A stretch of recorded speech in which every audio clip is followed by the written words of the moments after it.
Welcome to this IBBC webinar. We have an excellent attendance today with almost 300 registrations. These include major news outlets, representatives from various Iraqi ministries, a high number of diplomats from many different countries, representatives of think tanks, academia, and charities from within and outside Iraq, representatives of Iraqi and international chambers of commerce, and a large number of businessmen from within Iraq and around the globe. Thank you all for joining us today. We will be discussing the recent paper written by the Iraq-Britain Business Council's Advisory Council entitled Iraq 2020, a country at the crossroads. This meeting is scheduled to last for 90 minutes and is held on the record. The event is being held in partnership with Chatham House and with the Institute for Regional and International Studies at the American University Iraq in Sulaymaniyah. Our media partner is Iraq Business News. We are fortunate to have a number of the authors of the paper here today. First of all, Professor Frank Gunter, a well-known economist from Lehigh University and the lead author of the report. Frank is joined by Hani Akawi of CCC, Professor Mohammad Al-Uzri of Leicester University, and Dr. Renat Mansour from Chatham House. I'm also delighted to welcome two outside experts that will be commenting on the paper. Ahmed Tabakchali, Chief Investment Officer of the AFC Iraq Fund and Senior Fellow at the Institute for Regional and International Studies at the American University Iraq in Sulaymaniyah, and Maya Jebeli, a journalist of Agence France Presse, based out of Baghdad.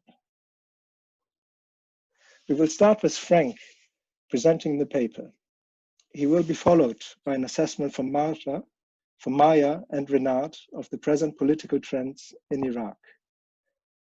Ahmed will then comment on the paper as a fellow economist and investor into Iraq. Then we will give all panelists a chance to respond to Ahmed before turning to the audience for the question and answer session. You can send me your questions using the chat function. I now briefly turn to the paper. In view of the multifaceted, severe crisis Iraq is facing, we gathered our advisory council in late March to formulate an IBBC response to this crisis.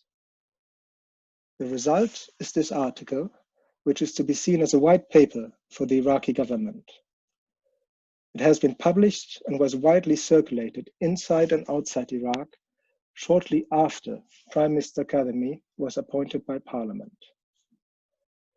Now that the Prime Minister has been able to complete his cabinet, it seems to me that this is an opportune time to discuss our paper publicly.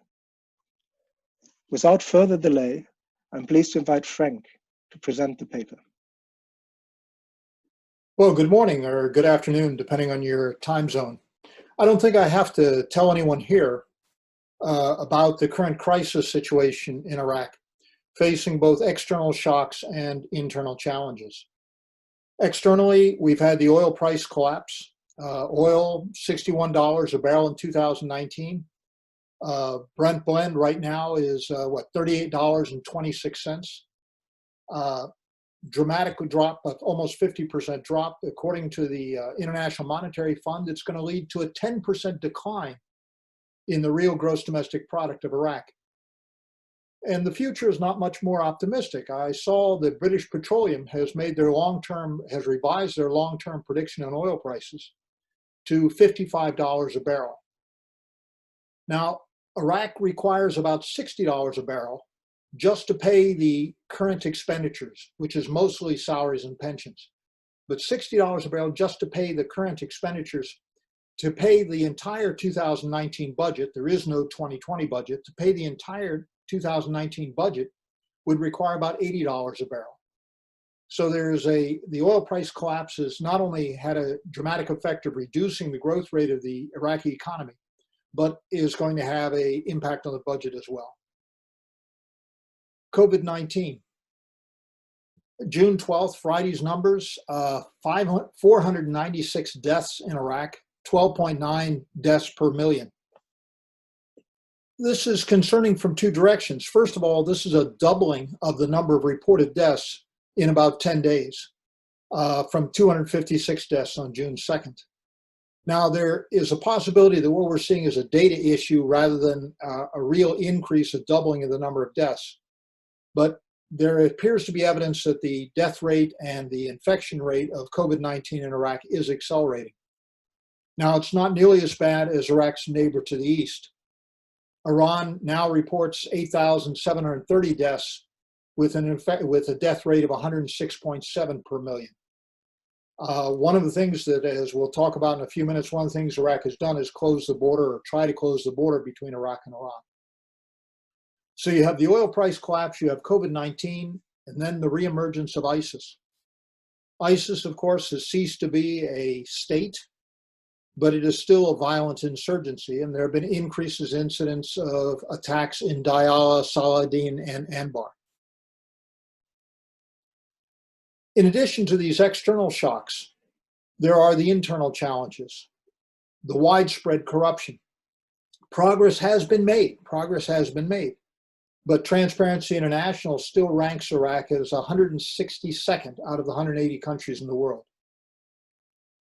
The second would be the lack of access to essential services.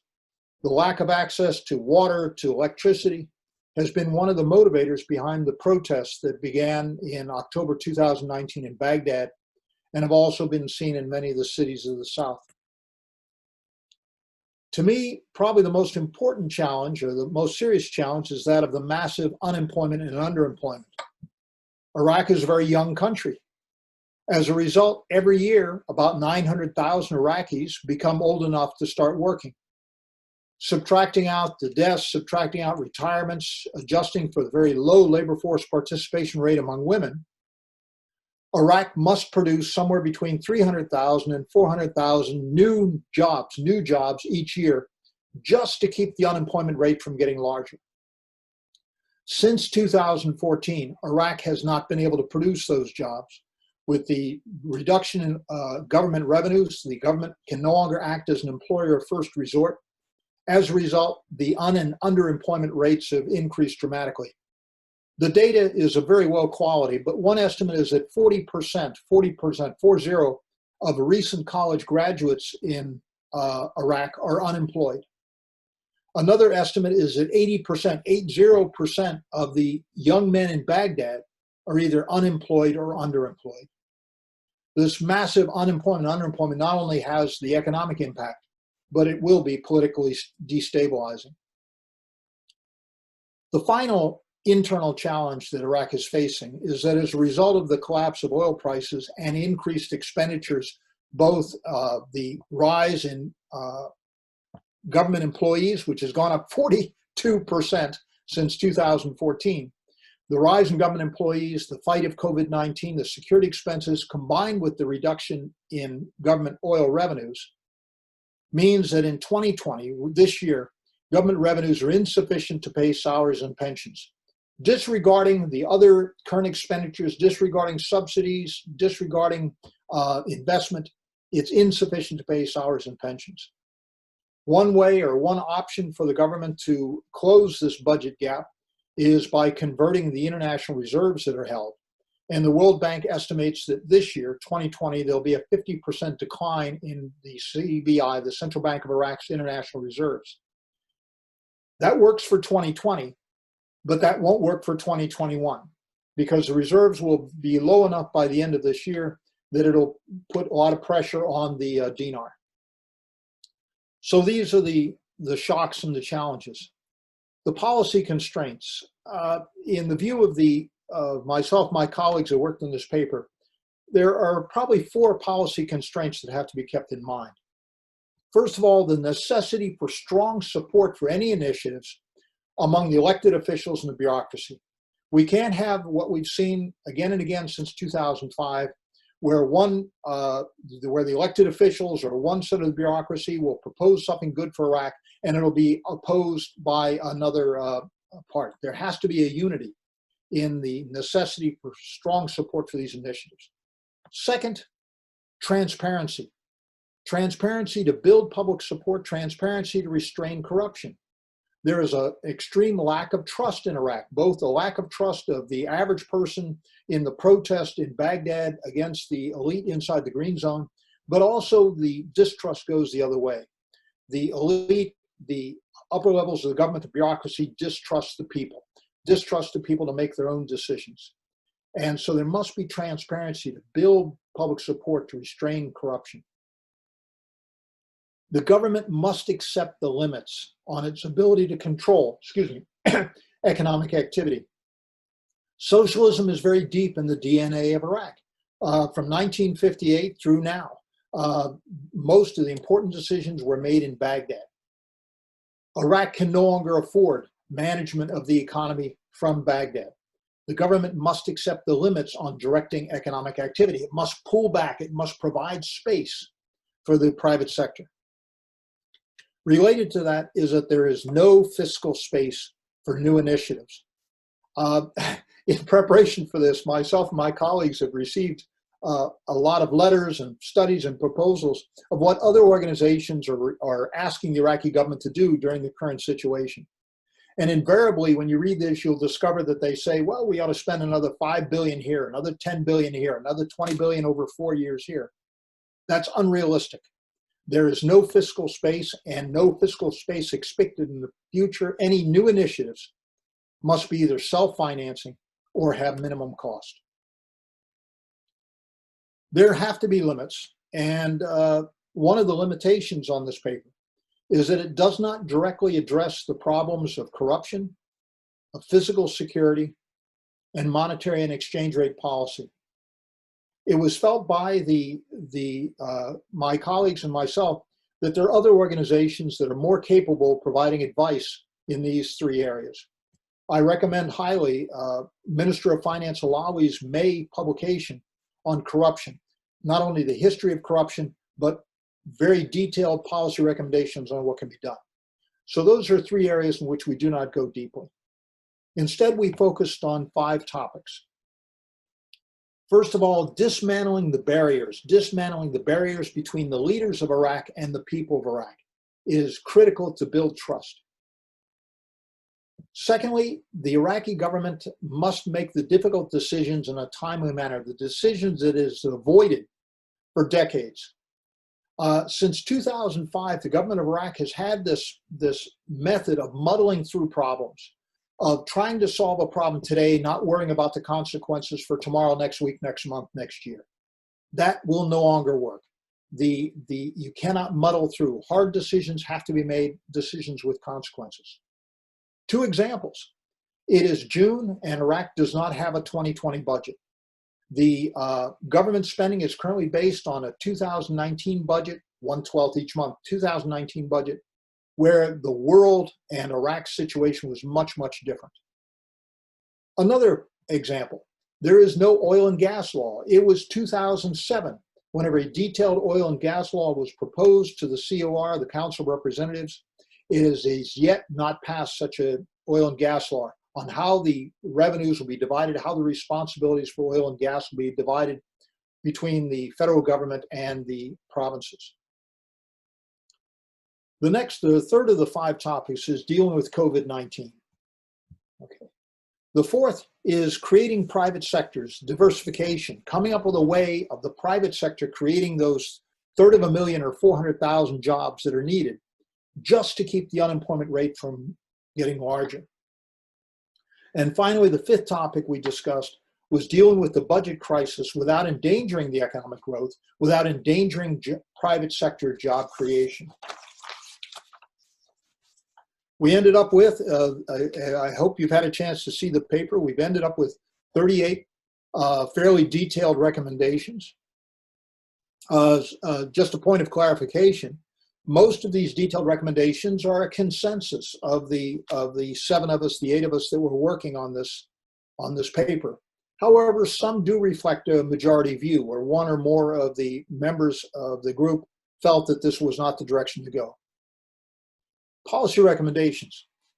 Because of limited time, let me focus on the two that I consider most important. The first one is achieving diversification, expanding the private sector, allowing the private sector to produce the 300,000, 400,000 jobs. There's a lot of statements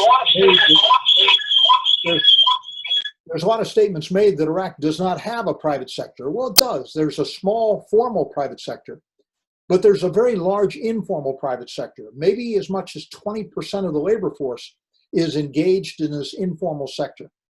So if we could change the rules, change the regulations to bring this into the formal sector, this might provide opportunities. But recommendations. First recommendation, achieve universal literacy. Achieve universal literacy. In 2014, before ISIS, in 2014, it was estimated that the illiteracy rate among men in Iraq was about 14%, and about 31% of women in Iraq could not read or write, illiteracy. With ISIS closing the schools, with the massive internally displaced persons moving into the camps, which had less educational opportunities, nobody knows for sure, but my expectation is that the illiteracy rate among both males and females is higher now than it was. It is almost impossible to successfully run a small or medium-sized business if the manager, if the employees can't read and write. So achieving universal literacy. Second, rationalizing business regulations. Iraq has some of the most hostile regulations towards the private sector of any country, not just in the Middle East and Northern Africa, but any country in the world. According to the World Bank, in their annual Ease of Doing Business survey, Iraq ranks 171st out of 190 countries surveyed, one of the most hostile countries towards the private sector. One of the categories, getting credit. Iraq is the worst in the Middle East and Northern Africa as far as the regulations for getting credit. For resolving insolvency, Iraq is now tied for the worst in the world. Now, considering the competition, to be tied for the worst in the world, that is a damning indictment. Is there progress being made towards rationalizing business regulations? There is. And there are some areas, every year you see some progress, but the progress is too slow and must accelerate. One estimate is that it will take 10 years for Iraq to thoroughly modernize its business regulations. Iraq doesn't have 10 years. It does not have 10 years. It might have through 2021 without radical changes. Next is developing and executing an effective anti-corruption strategy. Again, I recommend other research done on this. For example, the Minister of Finance's corruption paper of last month. Finally, a change in the incentives of financial intermediation. Iraq, as probably everyone on this line knows, is one of the most underbanked countries in the world. Access to brick and mortar banks, access to ATMs, the limitations on mobile or phone banking, extremely bad. The private and the banks in Iraq make most of their profit, traditionally have made most of their profit from currency auction arbitrage and holding government bonds. There is little incentive for them to lend. There is little incentive for them to provide banking services to the private sector. So if changing the incentives for financial intermediating, motivating the banks, both the state banks, the Islamic banks, the private banks, motivating the banks to serve the private sector is, I think, one of the critical changes. So literacy, rationalizing business regulations, developing and executing an effective anti-corruption strategy, and motivating financial intermediation. The second most important series of recommendations, I think, is resolving the budget crisis. First, immediate freeze on wage bill, on the hiring, on promotions, and to a great extent this has occurred. Many of you saw the news reports that the Iraqi government has, it's been rumored that they can pay all the May bills of salaries and pensions, but at this point, and we're halfway through June, at this point the Iraqi government will not be able to pay 100% of salaries and pensions for the rest of this month. So there has to be a reduction in the growth, which has been dramatic, reduction in the growth of the wage and the salary and the pension bill on the government. Second, complete the government biometric employee census. This has been going on for over a decade and is still incomplete. The government knows how many they pay. They don't know how many people are actually working for the government for two reasons. First of all, double dippers. The number of Iraqis who are working for 2 or 3 ministries, collecting 2 or 3 paychecks or receiving 2 or 3 envelopes of cash. Also, you have the ghost workers. The estimates are that in some of the ministries, the number of ghost workers might run 10 to 25%. People who never show up except on payday when they come in to get their money. If the government could finally complete the biometric employee census to reduce the number of double dippers, to reduce the number of ghost workers, then this would provide a little more fiscal space. Probably the most controversial recommendation is to sharply reduce the subsidies for electricity, for water, for tertiary education, the other subsidies in the Iraqi budget. Take electricity as an example. The direct and indirect subsidies for electricity run at about 10% of total government expenditures, 10% of government expenditures. To put it into dollars and cents, a kilowatt hour has an average cost of about 10 cents a kilowatt hour. The average Iraqi is billed at about 1 cent a kilowatt hour, and many Iraqis do not pay that. So you have the subsidy, you have the lack of revenue, but the worst problem with me to the subsidies is people are rational. If something has a zero price, it'll be treated like it has a zero cost. If you have free water, if you have free electricity, then there's no reason to conserve, there's no reason to be careful about your use of electricity or water, because after all, it's free. So achieving diversification and resolving the budget crisis, I think, are the 2 most serious of the 5. I'd like to shut up now and turn it back over to the moderator. Looking forward to the comments from the co-authors and discussions with the attendees. Thank you. Thanks. Thank you very much indeed. I think that was an excellent summary of most of the recommendations in the report. Maya, if I could now turn to you, and if you would like to give us an analysis of the present political situation in Baghdad and Iraq, and how you see this report fitting into this situation. Sure. Thank you so much, Christoph. Thanks to the IBBC, of course, that it's a privilege to be here discussing this with you all, especially since there are many people on this panel who I've called for their expert input many times. So it's a privilege to be among them today. And since many of them are more familiar with the numbers, then I think I'll focus a bit more on the human aspect of what has been recommended in the report, but also what we've seen, the steps that have been taken, at least the initial steps in the past couple of weeks in this new government. The IBBC report lays out 5 recommendations or five requirements that Frank just summarized quite clearly. In reading those requirements and reading all the detailed recommendations, I was thinking, economic experts since themselves, for the past 17 years, because a lot of recommendations are things that we've heard before, and I've been here since end of 2018, and I've heard very many people who have been advocating for very similar steps, and unfortunately, that we can explain why we haven't seen many of these recommendations actually take hold over the past 2 decades. But on the face of it, it seems that the new government of Mustafa Kadhimi agrees with many of the recommendations that have been laid out in the report, or at least it's on the same page.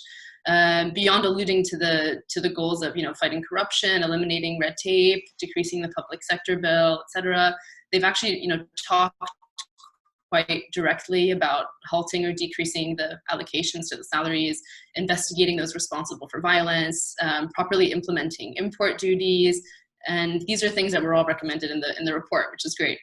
And the other thing that they seem to do, both Kadhimi and his financial minister Ali Alawi, they do seem ready to be much more transparent with the public.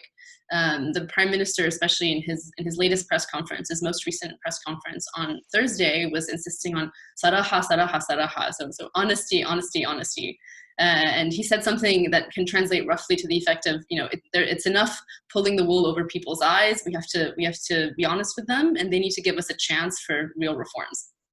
So we are seeing, as consumers of this news, we are seeing that there is an effort to be more transparent, to be more honest, and to be more candid about the challenges that the country is facing, as opposed to, you know, continuing to give people hope or give people these false, these misleading statements about the country is doing fine, oil prices will recover, we'll be okay, etc. Unfortunately, though, these reforms, these planned reforms are being fought at various levels. We can see it at Parliament, we can see it from the political parties, and we can see it from the public as well to a certain extent. So Parliament on June 10th voted against any cut to public salaries or pensions and insisted that the government work on a full-throated reform plan, cut waste and corruption within the government itself, instead of turning first to salaries and pensions. That would likely get a lot of support from the public. You would think, you know, they're recommending this kind of comprehensive reform plan for the government. But unfortunately, it would likely be, if you think about it in the Iraqi reality, it would likely be an extremely drawn out process with a lot of pushback, because it would inevitably hack away at these patronage networks that political parties and figures have established within the ministries. So proposing that instead of cutting public salaries, the government turn to a full plan to eliminate corruption, it sounds great on paper, but when you try to actually implement such a plan, it would likely bog down the finance minister and the PM, and likely wouldn't get very far. From a cross-section of the Iraqis that I've spoken to over the past couple of weeks, there's a lot of public anger over the perception specifically that pensioners were the first to have their funds cut. So there are a lot of people who are saying, you know, of course there's corruption, of course there's waste, but really, was it really the right move to go for pensions first? Is that really what this government tried to do as its first reform plan? So it seems that from a public perception perspective, Kazmi lost a lot of goodwill over the way that move in particular was spun in the media. And touching on a lot of what Frank obviously has already said, there's a lot of widespread criticism that the government is genuine in its reform plans, that it actually has a genuine intention to reform. And there's obviously this kind of cold, realistic reaction that the government won't actually be able to do anything. So speaking to a friend yesterday who's not really involved in politics, not involved in finance or anything, he was saying, you know, Kazmi won't be able to do anything. And even if he tries, he's going to be fought at every level by the deep state. So there's this skepticism that anything will actually be successfully implemented. And of course, as Frank said, and as many of you know well, the public has had this long-standing lack of trust in Iraqi authorities, and that's only grown bigger since October. So people have said to me as well, you know, if the government is willing to use force to protect itself, then what would make you think that they'd be willing to actually reform? Which is a difficult question to answer, obviously. It's important to note now that many of these steps, again, have been repeatedly recommended to the Iraqi government over the last 17 years by foreign governments, by academics, by experts, by Iraqi officials themselves. But they were also being discussed at the highest level by the previous government. So a lot of these steps, the cuts to some of the for the senior level government employees, the idea that we need to improve revenues from imports. These were being discussed at the highest level by Prime Minister Abdelmehdi's government, but they declined to take those very difficult choices in the final few weeks, specifically because they didn't want to face the public backlash that Kazmi is now facing. So we have a situation where they've been pushing the can, kicking the can down the road for the past couple of months, and that has actually led to the costs have been higher. So what you could have saved in February if these things were implemented would have been a lot more than what you're going to save now. So obviously there are no easy answers, but I'm sure that this discussion will afford us the opportunity to talk about some of the chances and some of the potentials that there are for the Iraqi government. So thank you. Maya, thank you very much. And I think that leads us perfectly to Renat, who can focus on the underlying trends in Iraqi politics and how these are affected by the crisis. Renat, if you want to go ahead. Thank you, Christoph, and to the IBBC. I suppose what I'll do is, I mean, Maya touched on most of the sort of key issues in response to the paper, but if we can just kind of zoom out a bit. Very clearly with this new government, you have high expectations, which you always have. Every time there's a new prime minister, there's a lot of expectations.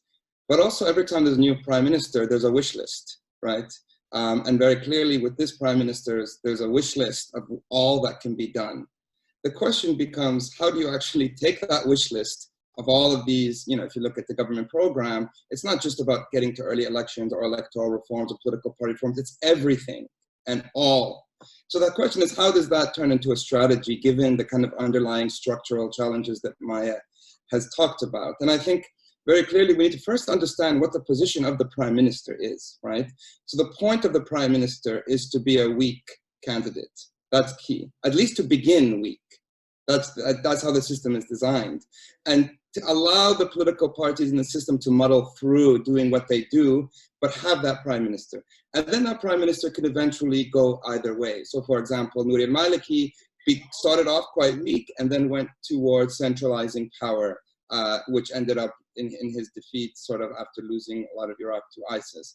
Haider al-Abadi tried something different, which was to create more parallel structures, right? So it was to kind of say, okay, let all the games continue, let all the political parties profit, but I'm going to bring in a few advisors and we're going to try and reform on the side rather than completely take over the center. So you have different prime ministers trying different things. As Maya says, many of the same kind of policy recommendations, but none of them really working.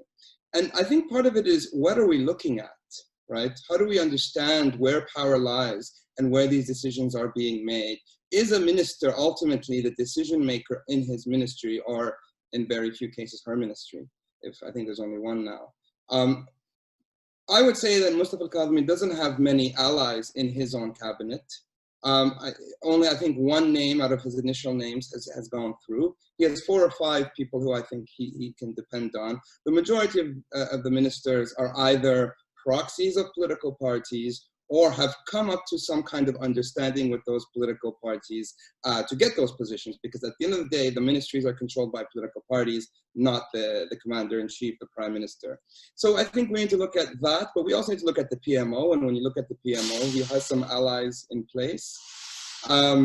And he's trying to sort of, I would say, develop more of a parallel structure to reform rather than to over-centralize. At least so far, that's how it's going.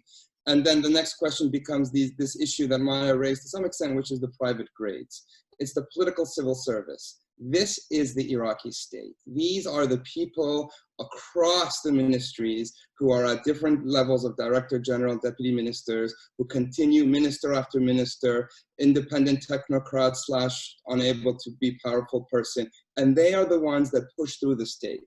How many of them are politicized, working for political parties, and how many of them are actually working to better the state? Because you have both in all of these positions. But understanding that underlying layer of Iraqi politics will really change the way we look at these kind of reform packages and what could work and what couldn't work. And so finally, at the end of the day, what you have in Iraq is really a crisis of sort of public authority. The political parties have lost sway. They're unable to sort of use ideological narratives as much to convince their citizens. A sort of younger generation of Iraqis who are growing, sort of increasing every year more and more with the growth rate. And as both Frank and Maya have said, with the economics, they can no longer just give jobs. So what happens? Well, violence happens. And you've seen that.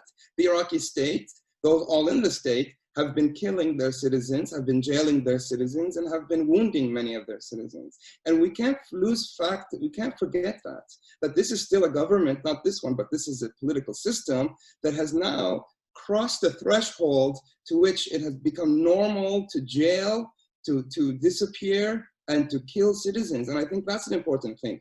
What can this prime minister do to regain that trust would be big, because that's a threshold that would be hard to go back on. And we'll have to see with protests coming up and the inabilities of the economic sort of reform, what happens to that point. And so to conclude, I think what you have is really the question of how do you shake up that political pact that defines Iraqi politics? Because you have a bunch of stakeholders, Sunni, Kurd, Shia, Turkmen, all of them together, working together. How do you shake that up, right? And the only thing really that could test it, that could challenge it, is this economic crisis that's coming up. And I think the gist of the paper that has been written is in lieu of this idea that perhaps this is an opportunity to really think outside the box. Because if the economy was doing well, if the oil price was at a good point, none of these leaders are genuine about reform. They're genuine about talking about reform. They all use the language of reform, but none of them have proven to be actually genuine about reform. And then you go back to the prime minister, and I think he's, a case in point. he is someone who we've known for a long time. He believes in reform. You know, he believes in sort of the rights of speech, the rights of protests, and the things that I've been talking about. But he's also a man of the system, right? He's been there since 2003. He's worked in the system. He has reformed in the institutions that he's worked in, whether it was the intelligence institutions or elsewhere. So I think to look a bit forward, I think there will be sort of attempts to reform. I think there might be parallel institutions created. They might actually physically move to a new PMO just to try and build a team to some extent to reform. But I think we should go back to that bigger question, which is, how do we move from a wish list of all of these amazing demands of how to make Iraq this great democracy towards what is the step-by-step process, and how do we sort of really address those stakeholders who benefit from it? Renat, thank you. Thank you very much indeed. I'm going to leave it to Ahmed now to answer your very, very difficult question. But no, Ahmed, if you want to give us your assessment of the report and the situation at the moment, and then we can move on to the wider discussion. Ahmed, your microphone is still. Yep, I'm actually now. You are. Yeah.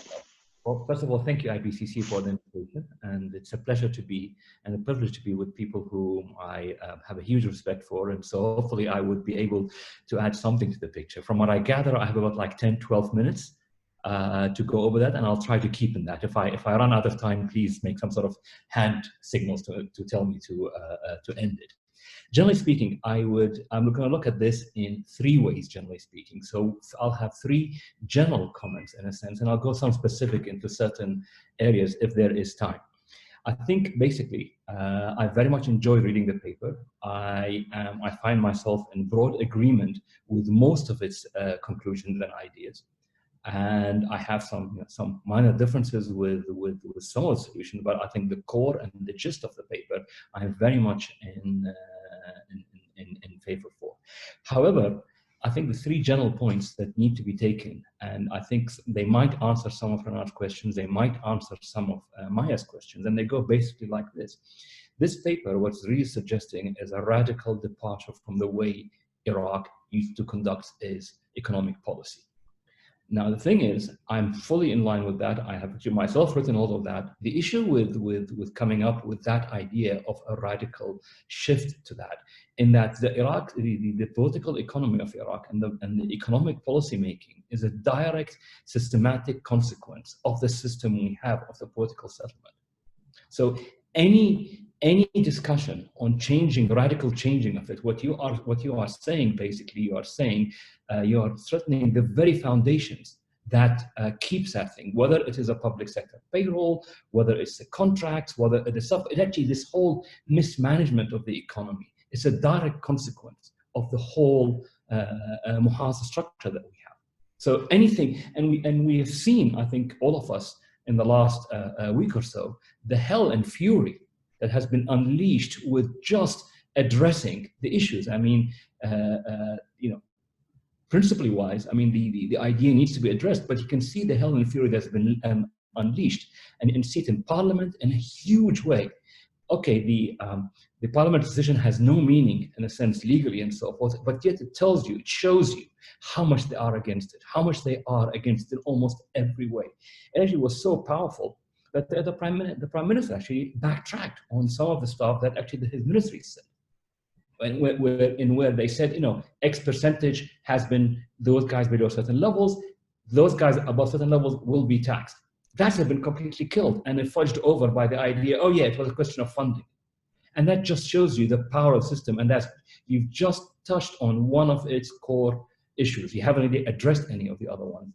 Now, the other part of it, which is actually quite hard, is that given the mistrust that's been established, that's been ongoing for a number of years between the citizens and the state, and has accelerated and took a new measure last year. And as Renat says, it's the first time that you go in and it's okay to kill Iraqis, it's okay to kill them in broad daylight, in that numbers, in a sense. There is a mistrust of this. So in a sense, for most people, what they've seen, and the way the optics of it was that this government is no different than any other government. And as we say in Iraq, أبويا ما يقدر إلا على أمي. So in a sense, like, the only one that they can hurt is the weakest, in a sense. The measure is right and has to be addressed, because the last year's salary and pension budget of $44 billion, at least about a quarter of that is pensions. So no matter what, you cannot not address it. But that's how it was seen, which tells you in a way that there's nothing that you can do in terms of policy, in terms of any idea, that if it hasn't got a public support, the public has to have a buy-in. And that hasn't happened in something like this. So that shows you in a way really how important it is. I think that's my first broad comment. The second one is almost a repeat of the last mini point I made, and that is all the solutions that you've been discussing and all solutions that we're talking about, especially in this environment of COVID-19, what it's done to the budget.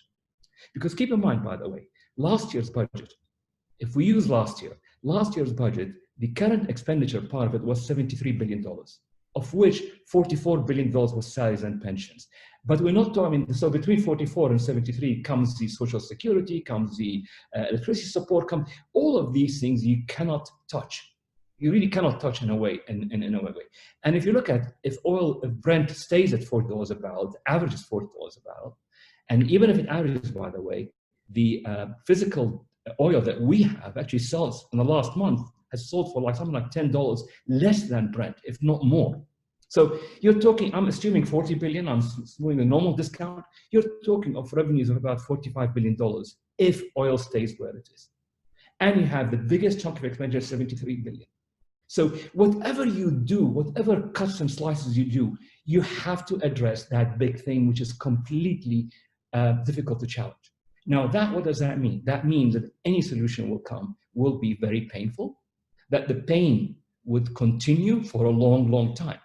And therefore, without public participation, without the buy-in, it doesn't work. It will not work no matter how logical.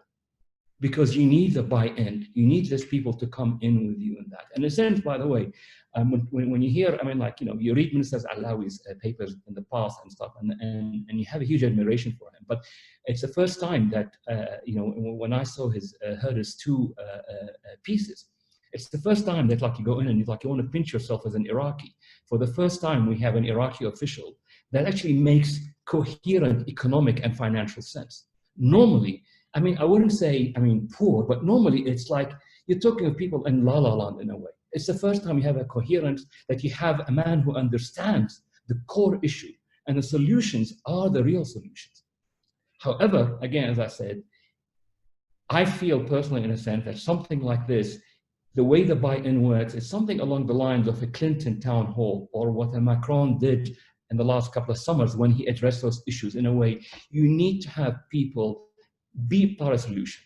So that's that comment there. The final one, and the broad one I make, in the sense that most Iraqis, whether it's government officials or it's the population at large, or even some of the, let's say, intelligentsia, or some of the, let's say, economic specialists, all of them view this as a crisis that needs addressing, i.e. we have to have solutions for it.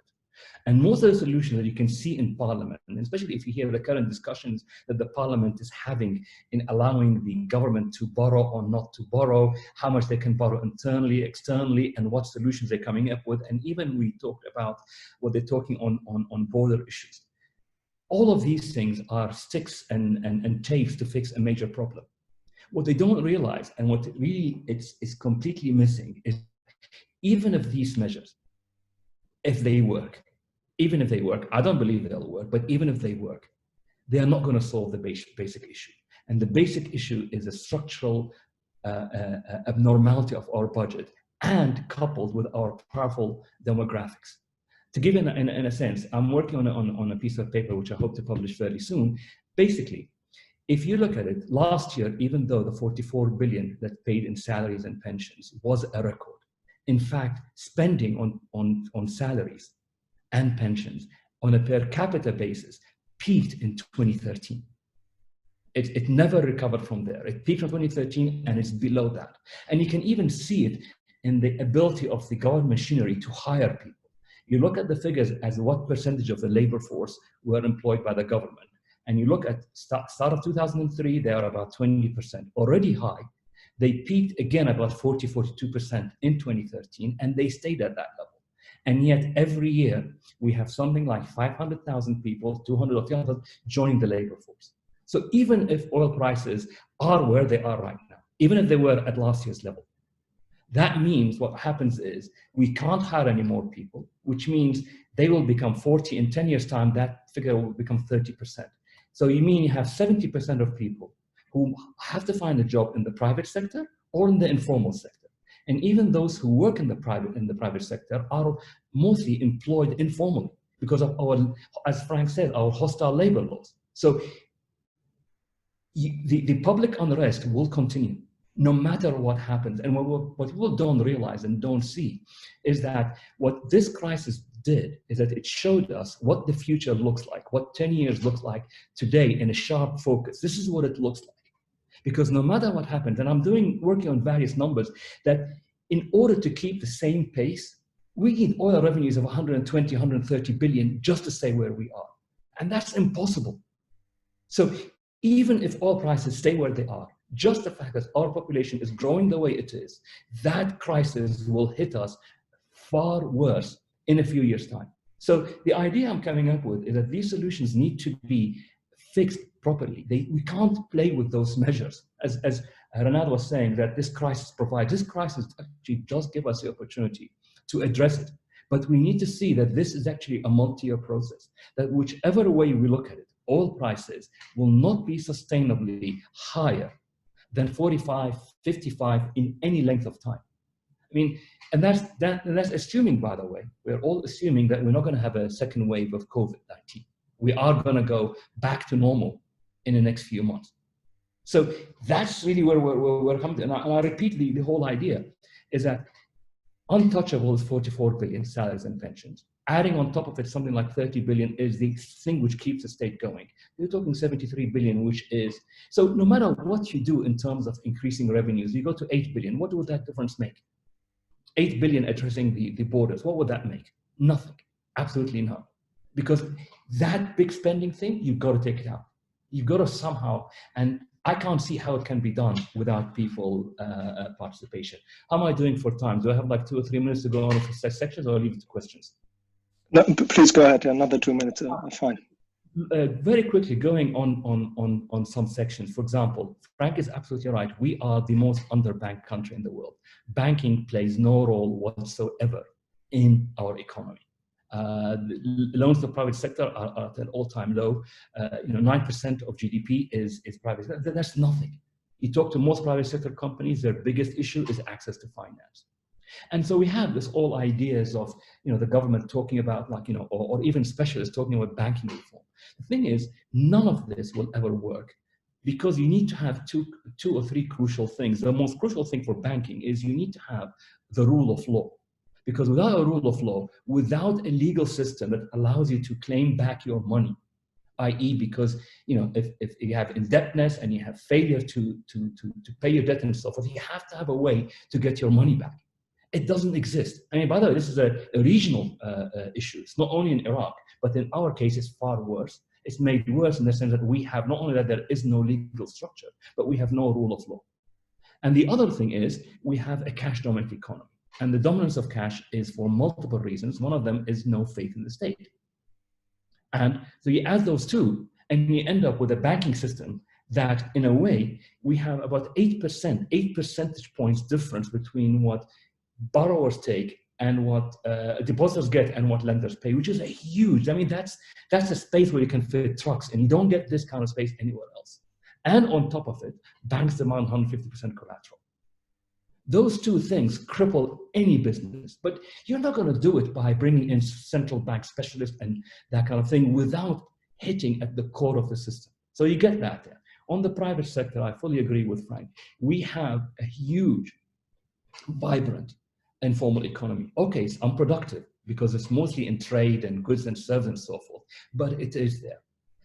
I agree again with multiple Frank solutions in a way when he says that we need to go something like the UAE, but also we don't have time. One of the solutions I see in a sense is that you need to give a 1-year amnesty, for example, to these companies and say, as of today, you're all legal. So you free them from the harassment of having to bribe officials just to exist where they are. And okay, something's gonna go wrong, but that way, while you're implementing the painful measures, at least you give people a chance to work. Because the one thing which is unescapable is in spite of the talk we have of high unemployment and so forth, we don't have people starving on the streets. And that's everywhere. Why? Because people work in the informal economy. But it's not enough to do anything. You need to get that thing going, and you need to get it alive by doing that. That's one. You talk of electricity. That is one of the biggest issues, and again, that hits at the core of the whole idea of the contract, social contract. Iraqis don't pay for that, and yet you have somebody like the IEA, which last year showed that collectively, we've paid $4 billion to electricity generators, and yet they only provide us with about less than a quarter of the electricity that we consume, yet we pay them $4 billion, but we don't want to pay the state. And the reason is that the state has to provide this for free. They steal from me, therefore I can get electricity for free. That has to be solved. Otherwise, you're not going to have a private sector. There is no private sector because the added costs of electricity on the private sector, the added cost of cash, there's actually no wonder that we don't have any larger private sector. If you look at us and you go to there, all of us enjoy what we see in Iraq when we see some signs of progress, but they're mostly unproductive. You're talking malls, restaurants, coffee shops. Why? Because the return on investment is easy. Everything else, the cost of cash, the cost of compliance, the cost of everything takes so much away that there is no way you can make an economic return in the country right now without a form of corruption. Otherwise, the economics just doesn't add up. It just doesn't add up. So finally, I come in with one of the things like we need to do as well. So we need, for example, in the electricity sector, we need to immediately go towards this whole collection of bills, fully implement that. We need to go towards the idea of, remove all fuel subsidies because they introduce so much abnormalities. And finally, on the PDS, I'm in favor of moving it right now to cash.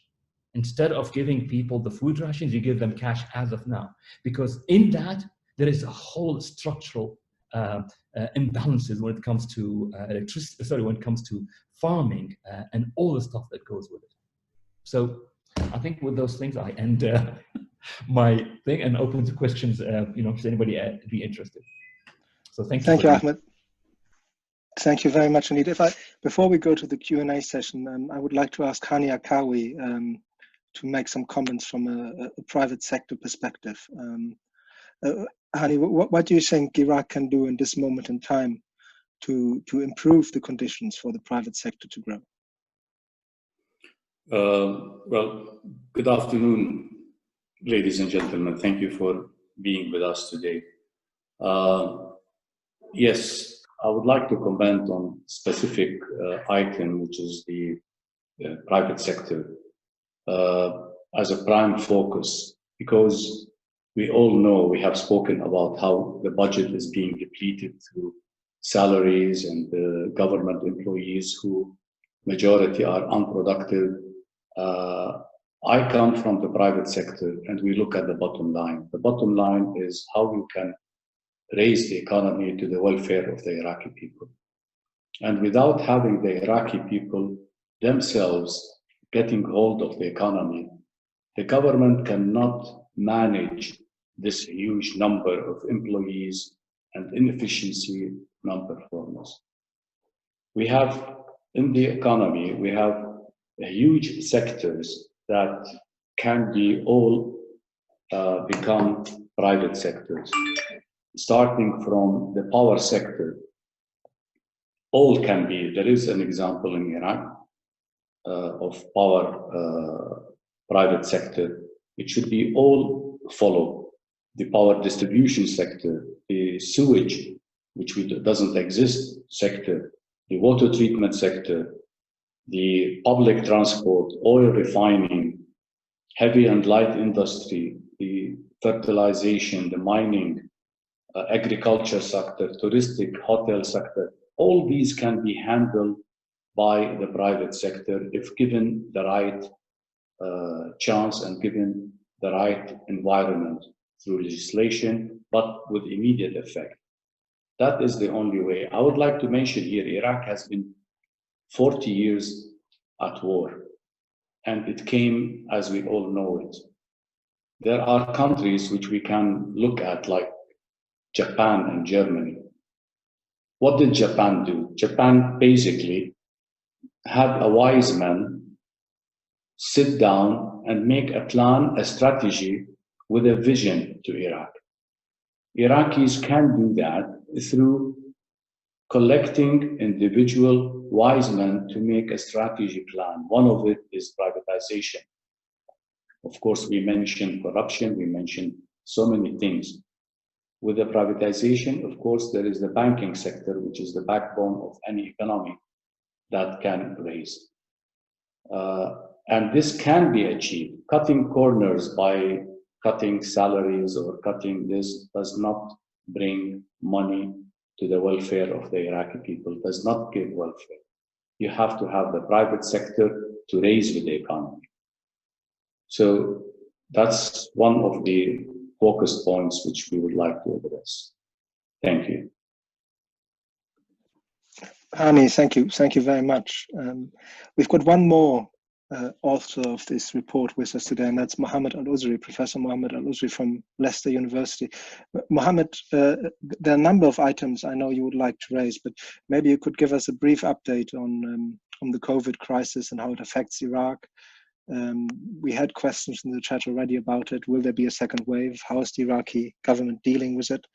Then, of course, we discussed education and what are the prospects for the Iraqi education system? Is it really just going downhill? How can it be turned around? It's the essence of everything, I believe, throughout all sectors. And then the bigger issue of the Iraqi identity, the Iraqi mindset. How does Iraq rebuild its common identity and to act for the common good? So 3 big questions, and you don't have much time, and then we might turn to the audience directly. Okay, thank you, Christoph. I'll try to be very, very brief. So very quickly, with the COVID, I think it's important we review the current plans for dealing with COVID without going into the details, and benefiting from support from the international community, from WHO, because the picture is not encouraging, to put it mildly. So there is an urgent need to look at review the plans for COVID. So I think I will leave it here, but happy to discuss if there are any further questions. I think another urgent issue for health is well documented, the low funding that it has, and the need to reform to make sure that any increase in funding is well spent, rather than throwing extra money at a really unsolvable problem. Some guidance with that. I think the necessity for partnership between the health ministry with the private sector, and see how they can complement each other rather than duplicate. I mean, the quick example is looking into for areas that need to stay with the ministry, like public health, emergency departments, mental health, and whether other specialities can be picked up by the private sectors. Moving swiftly to to higher education. And the question that have been mentioned is independencies of educational organizations such as universities, and strengthening the link between universities and a place of work, and that's where a private sector can have a very important role to play, and look into models like sandwich courses and with businesses, and link to that vocational training. Finally, is international collaboration. We need to do more of international collaboration to raise the standards in education, both at the lower levels and the higher levels. Finally, on the really one of the main issues, which I think have been picked up by most of the speakers so far in different ways.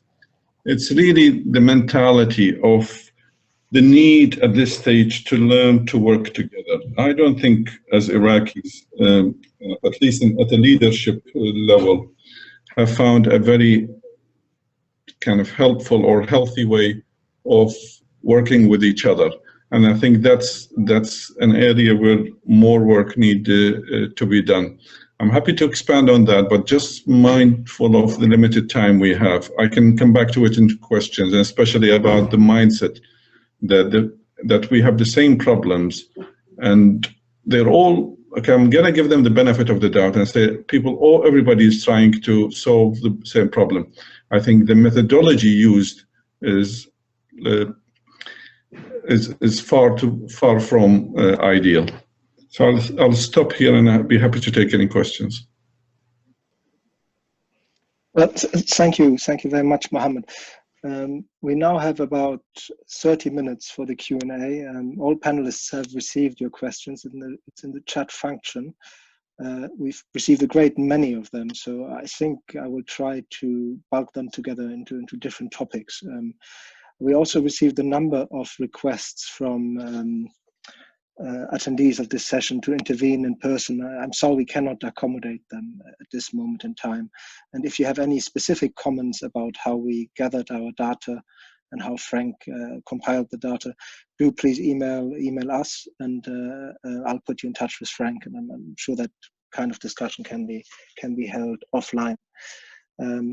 Maybe one question to all panelists, and that's what can the international community do to push positive and lasting change in Iraq, and how important in this context is the US strategic relationship which is being discussed at the moment between the US and Iraq? Maya, I might give you the first shot on that question, if you mind. Sure. I can the part about the US strategic dialogue, because it's something that we asked quite regularly to our American contacts and to our Iraqi contacts who are involved in the dialogue. And the picture that we got, unfortunately, was that the US has very little to offer in the immediate term in terms of economic support to Iraq. And I think what's become quite clear from this discussion is that while the problems are long-standing problems, and a lot of the issues that we've discussed, all the corruption, inefficiencies, waste, etc., are things that Iraq has been dealing with since 2003. Iraq right now needs cash. I mean, that's ultimately the issue, is that there are long-term solutions and long-term reform measures that need to be taken, but in the immediate term, there's a problem over whether Iraq will be able to pay its salaries month by month. And when it comes to that specific and acute need, there's very little that the US can do to support Iraq. So obviously the US can support Iraq's requests for funding from the IMF, funding from the World Bank, but those will eventually be loans that Iraq will have to pay back. And there's already been a little bit of pushback from Iraqi MPs and from other political figures about taking on additional external loans.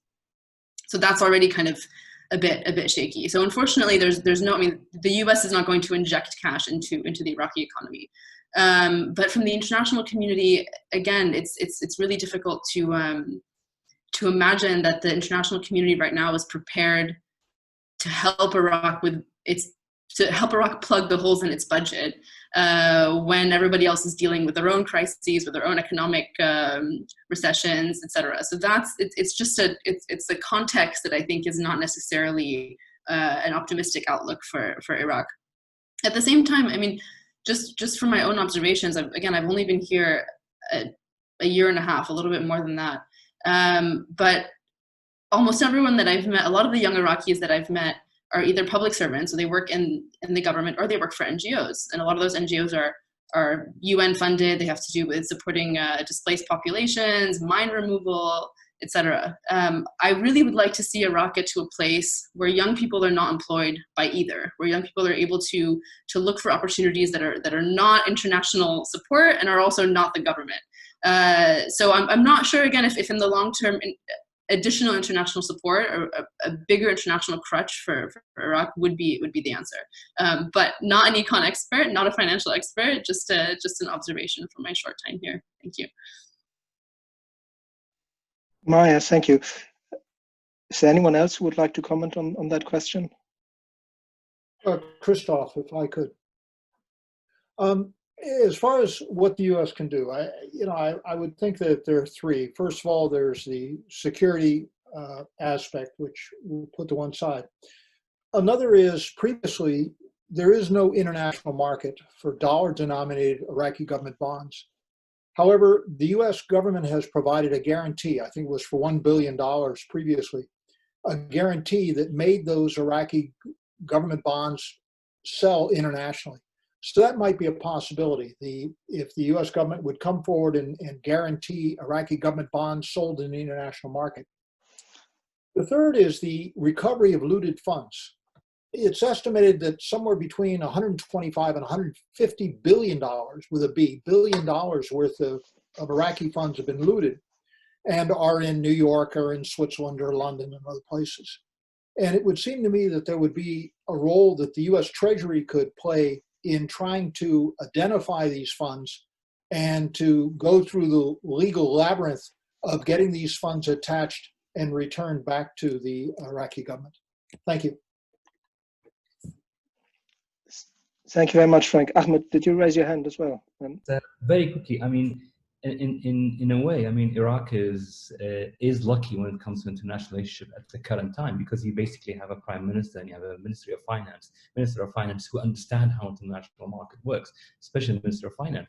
But I don't think, no matter what help we get, we're not going to get help that will pay our salaries and stuff. Remember, look at Greece. Europe, IMF helped out Greece a lot. They gave it a record amount of credit, but not just to pay its people. They gave it on the condition that it actually restructures its economy. Whether it succeeds or not, that's a different story. But nobody in this environment or any other environment, in fact, will lend money, because even though currently Iraq has a fantastic debt profile, in the sense of our real debt as a percentage of what they are, our ability to pay them is zero. I mean, we can't even pay anything, given the fact, as I mentioned to you, our current expenditure, the sticky part of it is $73 billion. Our revenues are likely to be $45 billion. How are we going to solve that? I mean, we can't even borrow to do that. So that's closed. No way. But what they can do is, I think the crucial help that can be done is if they find a way, in a way whereby you have a sort of a development bank, a sort of a bank that actually would lend to projects and actually link the return to the project itself, one way or other. There are solutions on development things that can be done, but anything that, remotely what we think it's going to be in terms of aid, no. That was not even possible pre-corona and won't be possible after corona. So, and by the way, to answer Maya on one of the reasons why you don't see Iraqis, actually there are a large number of young Iraqis entrepreneurs who do amazing things, but they always come up against the wall of the hostile business environment and the lack of funding. So what you see young Iraqis do, and we all see those wonderful guys and ladies who develop these wonderful new startups, most of them, as soon as they find a way to leave, will leave. And that is really why we will not end up by having, because where do they go? So with that, I end. Ahmed, thank you very much. Maybe I can pick your earlier comments up, which are also reflected in some of the questions we received, and that is really the unwillingness of the system to reform itself. Even if there is a crisis like we face it right now, it doesn't seem likely that the system itself will open itself up to meaningful and lasting reform. And you mentioned several times that it is hugely important for the street to drive the change. And what we recommend in our paper is that we need to create more private sector jobs and free up the private sector. But looking at some of the demands of the protesters in the past, they were clearly asking for public sector jobs. And that brings me back to what Mohammad said before. I mean, how do you see that interaction in future with the protest movement on the street? How will that drive positive change and realistic change? What kind of mindset needs to be installed in those young people's mind for them to actually make realistic demands? And that's a question to yourself and to all other panelists as well.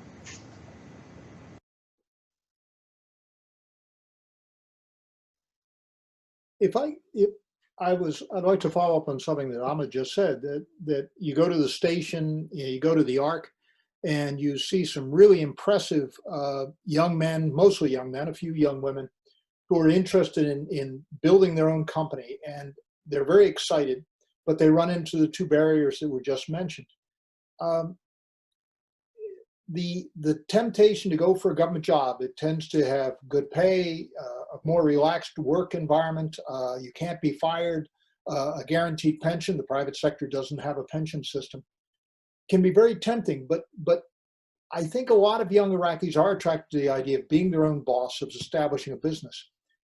If you could just reduce the regulatory hostility and provide the finance, I think that you'd see a lot of the young people who are in the station or in the Ark now would then move towards actually establishing.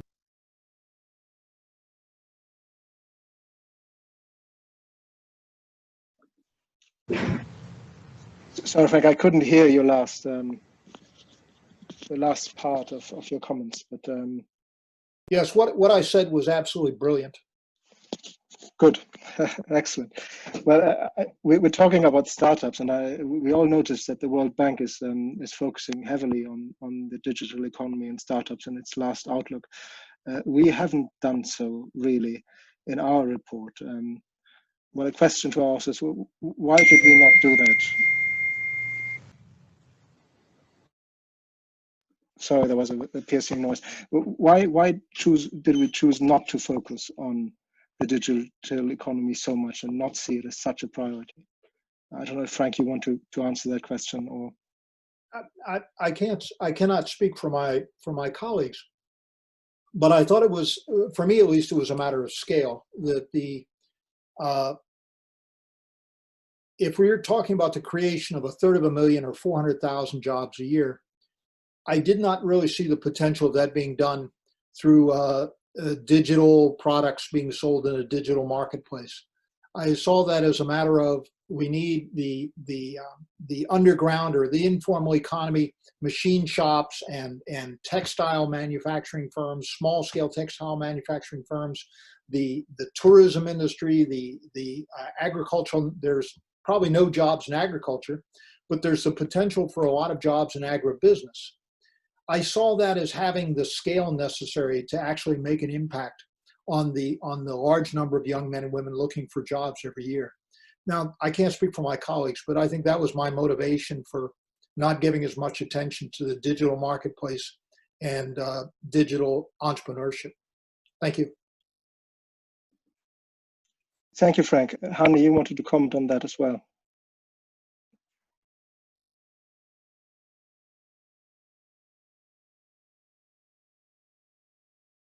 Sorry, Hani, we cannot hear you. You need to turn. Yeah, there is no short solution or short time solution like injecting money or doing like that can help Iraq. We can't expect this. So the thing is that you need to make the Iraqis well equipped how to work, not by digital, how to use their own skills, how to be trained. So if any community can help Iraq is by really having missions to have trading centers that can turn from the youth, a huge population, within a period of 3 to 6 months to have a skill that they can benefit the private sector. They can benefit the pioneer leaders who wants to do any business in Iraq, whether it is industrial or agriculture, and name it. Because without these skilled people, you are not going to go and run and import labor from outside. You need to teach the Iraqi people. They don't have the skill, unfortunately. There is no skill in Iraq, and the shortest period to do it is by having vocational centers in every city in Iraq, in every village, and train the Iraqis. This maybe the international community can help, and can give within a turn, within a year time. Thank you. Thank you, Hani. Mohammad, do you want to comment on vocational and professional training in Iraq? Thank you, Christoph. I think before that, rather on the specific point, I think it's very obvious and foregone conclusion with the point about the vocational training. But I would like to take a step back when you said about the international community. What can they do? I think it's very important to work on the motivation. Why would people do anything? And I think we've seen an example how necessity drives people behavior. I think we have an opportunity here to force the issues that change need to happen because of this crisis. So something good might come out of it. If I can use an example from the field that I use, that I know better, is in higher education.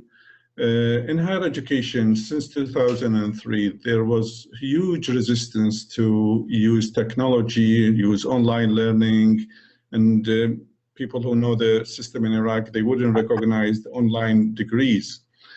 Within the last few months, a significant part of the teaching and learning in Iraqi universities moved into online learning. In fact, the ministry, who was one of the most difficult, one of the clearest obstacles to that, have encouraged and almost sent directive to universities to move into that.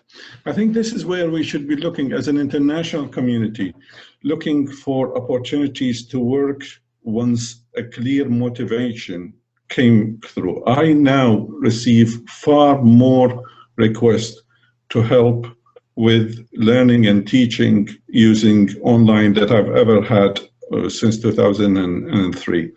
So I think my message is find out what really motivate Iraqis, what projects they would, and make sure you work with them in partnership. You don't go and tell them. Iraqis are not very kind of receptive to somebody just come and tell them what to do. They would like to be in control and feel that they have a positive role to play in any equation. And I think that's really healthy. So we need to make sure that in any projects, Iraqis don't feel that they are done to them. And in fact, but you have to manage it in a way that makes sure that Iraqis build on their motivation to do anything, rather than just coming to them with a set plans and so on, and let them evolve and develop on the plan. So that's what I was referring to about mindset and methodology. Thank you. Thank you, Mohammad. Thank you very much indeed.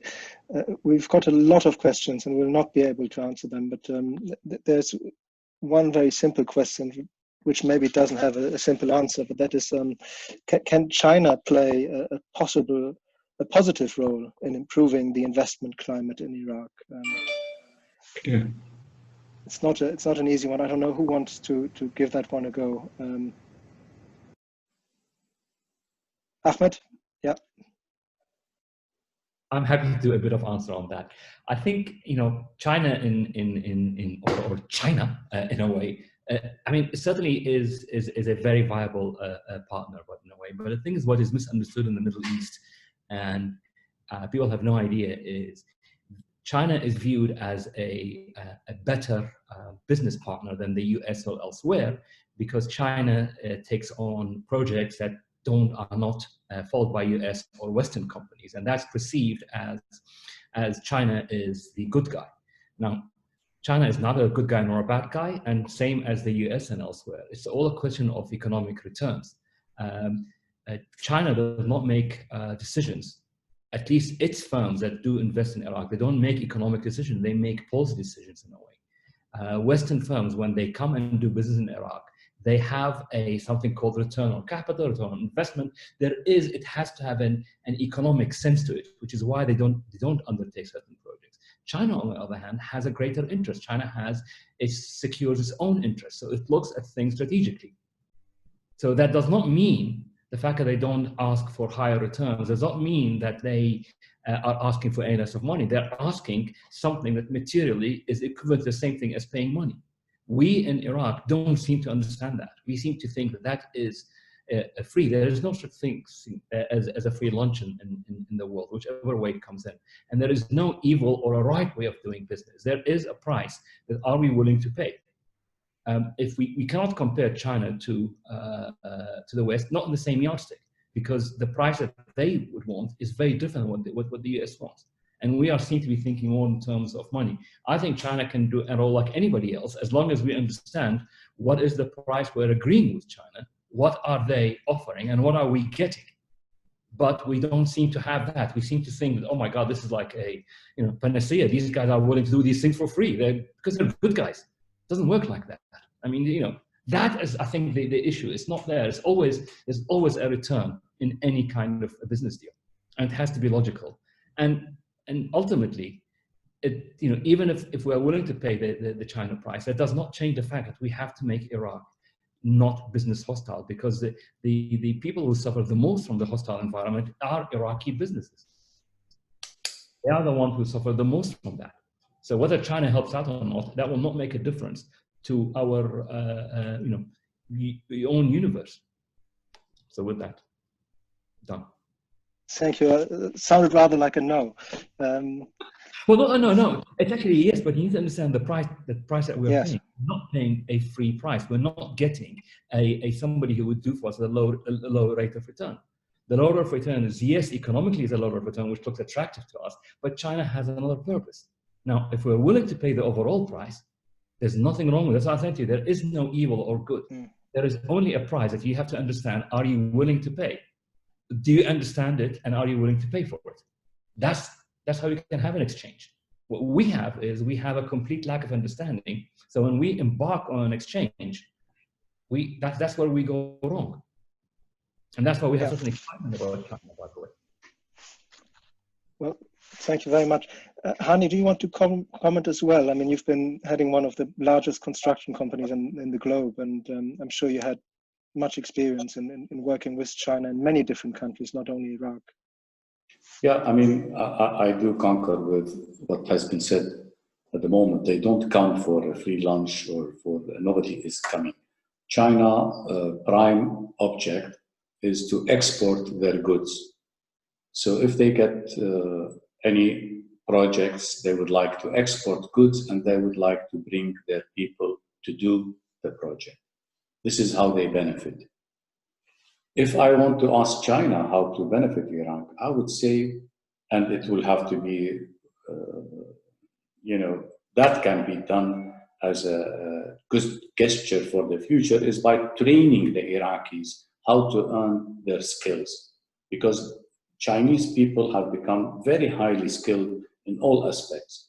So they can help Iraq through transferring these skills into the Iraqi workforce.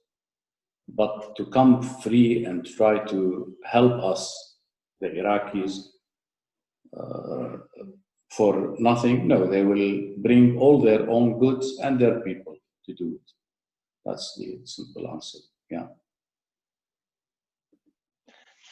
Thank you, Hani. We've got 5 minutes left, 6 minutes, and I want us to come back to the protest movement, which was mentioned several times during our discussion as a necessary driver along this crisis to reach some form of change. And I wonder if Renat would like to comment about this for a minute or two. Sure. I think we need to sort of look at how we understand the protest movement. The protest movement is a symptom, right? It's not the driver. It's a symptom of 18 years of misgovernance and failed governance. So I don't think, there seems to be an expectation that these protesters, who are these largely youth population, who have just been so humiliated and so left outside the system that they just have no other way that they could have a voice than to sit in these tents. we shouldn't sort of have high expectations or overemphasize their role or try and figure out how we could sort of install in their minds more realistic demands. Because they are to some extent traumatized by political leaders who have failed them for decades. And so the best thing to do is to actually address the roots, right? So it's not to reach out to protesters and say you could have a ministry or you could have this money, which has been the sort of short-termist symptom solution, but it's to listen to protesters and do what they're saying, right? So, and I don't think that Iraq's political leaders get it yet. I think that, you know, decades of green zone versus the rest of Iraq has created not just a physical barrier, but a sort of a barrier of imagination and a barrier of understanding of the same country. I oftentimes sit with Iraqi leaders and they all speak about the protesters, and it's like speaking to a 90-year-old about Instagram, right? How it's just and then you go and you speak to the protesters at the same time, and they also don't understand to some extent the way that, you know, as has been said in this panel, what is realistic, right? I mean, everyone has a different idea of what realistic is. They don't believe in this sort of, let's say, liberal incrementalist. You can bring in some people and you could have this kind of liberal. A lot of them are calling for revolution, right? So anyway, I think that the point that I'm trying to make is let's first understand what the protests are, what they represent, and do what they want, which is to address some of the underlying issues that this report is trying to get at, rather than just trying to give them all jobs. Because, you know, as Ahmed and Frank and Maya, others have been saying, that model is not sustainable. It's always short-term solutions aimed at putting a Band-Aid on the problem, rather than let's think 20, 30 years, where is Iraq going to be? Iraq's population will double in this century, right? Where do we want to be in 2080 and move backwards? I think that is the kind of ideas that policy recommendations like this report and others are looking to be behind. Vinod, thank you. Thank you very much. I want to thank you all for joining us today. I want to thank the audience. You've been very many to show interest in this report. We haven't been able to answer all of your questions. If you would like to receive an answer and engage with us, just email us at london@webuildiraq.org and we'll put you in touch with the different authors. Before I close this meeting, I would like to express my gratitude in particular to Professor Frank Günther for being the lead author and spending so much time in compiling this report. We had 15 different versions of it before we came to the one which will never be complete, but the one we published on the 14th of May. And I wonder, Frank, would you like to have the final word and maybe say a few words of conclusion before we close the meeting? Yeah, I'm struck with the comments that were just made by Renad that what we wrote at the very end of the report, over the next several months and years, Iraq must make or fail to make critical, irrevocable decisions. Countries that have long histories of stable government, economic prosperity can afford to make mistakes. Iraq cannot. It is, the situation is critical. This is not a problem that can be solved by the United Nations or the IMF or the World Bank. It has to be solved by Iraqis. And the critical decisions have to be made now in the short term. So again, thank you for the opportunity to participate. Thank you, Frank. Thank you to our partners for this particular session, Chatham House and the American University in Iraq in Sulaymaniyah, and our media partner, Iraq Business News. There will be more of these seminars, and I look forward to seeing you all again. Thank you. Thank you all. Appreciate that. Thank you. Thank you.